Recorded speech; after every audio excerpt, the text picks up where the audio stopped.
পাইলে তো দেবতা হয়, দেবতায় পূজা পাবি, দেবতায় করবি। তাহলে আমার কি করে ধর্ম মা? তো সেই মা তুই ধরবো, এই কাণ্ড কীর্তি আমার তো পারবো না মা করবো। তুই বিচার করবো, তুই এই বিচার করিস। যা এই লোকটা অন্যায় ক্ষতি করিল তার বিচার তুই করবি।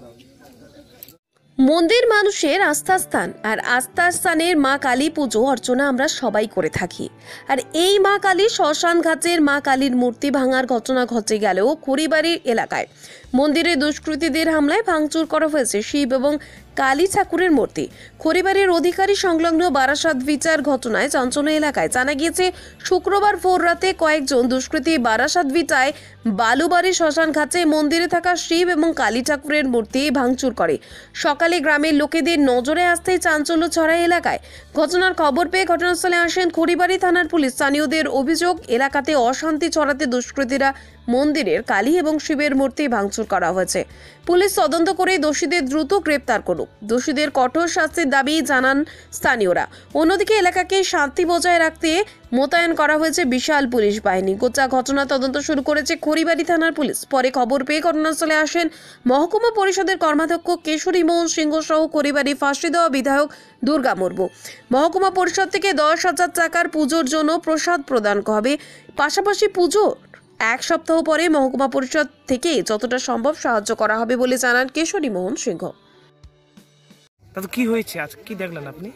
আজকে সকাল 6টার সময় মানে প্রতিদিন আসি, আসার পরে দেখি গাওটাও দিয়ে ঠাকুরকে প্রণাম করে চলে যাই।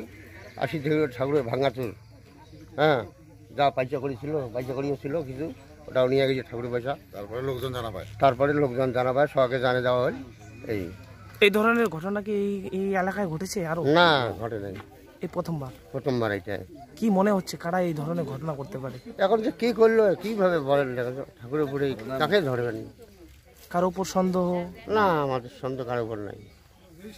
তাহলে কি মনে হচ্ছে কারা এইরকম দুষ্কৃতি কিভাবে হইলো এখন বোঝা গেল না। কোন জায়গায় এটা? এটা বারাসাত দুইটা চাকরমারি। এটা কি শ্মশানকালী? শ্মশানকালী। কোন এলাকা এটা? ওই বারাসাত দুইটা চাকরমারি। আপনার নাম? আমার নাম চান্দিরাম রায়। ধন্যবাদ। কি হয়েছে, কি ঘটনা ঘটল? আজ সকালবেলা গ্রামবাসীরা জানিয়েছেন কি আমাদের যে খড়িবাড়ি ব্লকে অধিকারী বালুবাড়ি শ্মশানঘাটটায় রয়েছে, এখানটা মা কালী ঠাকুরের শরীরটাকে ছিন্ন ভিন্ন করে ফেলে রেখেছে এবং হাত এক জায়গা, মাথা এক জায়গা, চুল এক জায়গা, দেখতে খুবই খারাপ। এই প্রথম আমাদের ব্লকে এই ঘটনাটি, যেটা দেখে গ্রামবাসীও খুব দুঃখিত। কি মনে হচ্ছে এটা কারা করতে পারে এই ধরনের ঘটনা? এটা আমাদের মনে হয় মানসিক রূপে অসুস্থ ব্যক্তি বা কোনো রকমের একটা ক্যাচালের সৃষ্টি করার জন্য এই ধরনের কার্যকলাপ করেছেন। তো এই ধরনের ঘটনা কি এই এলাকায় কোনো ঘটেছিল এর আগেও? না, এর আগে কোনোদিনও ঘটেনি, আমাদের চোখে পড়েনি এটা। তো পুলিশ প্রশাসন আসছে? পুলিশ প্রশাসনকে খবর দেওয়া হয়েছে, ওনারা তৎপরভাবে এসছেন এবং ওনারা ওনাদের মতনই কার্য করছেন। পুলিশ প্রশাসন থেকে কোনো সহযোগিতা কি পেলেন? পুলিশ প্রশাসন প্রতিমা স্থাপিত করার জন্য ওনারাই প্রতিমা নিয়ে আসছেন এবং ওনারা আশ্বাসন দিয়েছেন ক্লাব সদস্যদেরকে কি মন্দিরটা একটু তৈরি করে দেওয়ার ওনারা চেষ্টা করবেন। আপনার নাম? আমার নাম সঞ্জয় মণ্ডল, অধিকারী বারাসাত ভিটা পঞ্চায়েত সদস্য সামনে। আজকে রানীগঞ্জ জিবি বারাসাত ভিটা এবং চকরমারি সংসদে যে কালী মন্দির ছিল, সেই কালী মন্দির কোনো দুষ্কৃতি বা মানসিক ভারসাম্য মানুষ এইসব কাজ করতে পারে, যে কাজটা সত্যি নিন্দনীয়জনক ঘটনা।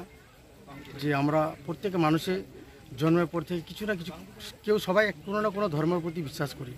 যে ধর্মে বিশ্বাস করে, যেই ধর্মে হোক না কেন, এইসব নিম্নতম কাজ করে না। আর যেটা ঘটনা ঘটছে, আমাদের রাজ্য পুলিশ প্রশাসন আসছে, ওনারা প্রশাসন যারা দোষী, যে ঘটনাটা ঘটেছে তার সঠিক তদন্ত হবে। আর এলাকাবাসীর কাছে আমার অনুরোধ, আপনারা কোনো গুজবে কান দিবেন না, আইনটাকে হাতে নেবেন না। কোনো যদি কারো সন্দেহ থাকে পুলিশের দ্বারস্থ হবেন, পুলিশ প্রশাসন আপনাদের পূর্ণ সহযোগিতা করবে এবং যারা এই কাজে লিপ্ত আছে তাদের আমরা কঠোর শাস্তি চাই এবং প্রশাসন এটা কড়া পদক্ষেপে নেবে। মহকুমা পরিষদ থেকে কোনো আর্থিক সহায়তা? আমি এসে দেখতে পারি যে আজকে ওনারা পূজা করবে, তো আমরা মহকুমা পরিষদ থেকে আমি 10,000 টাকা ঘোষণা করলাম। যে পূজার জন্য, যে আজকে পূজাটা করুক ওনারা। আমরা 10,000 টাকা দিচ্ছি। আর পরবর্তীতে এই মন্দির পরবর্তীতে যখন আমরা বললাম যে আমরা 1 সপ্তাহ পরে পূজাটা তো হচ্ছে, আজকে তো বসা যাবে না, পূজার পরে আপনারা আমাদের ডাকবেন।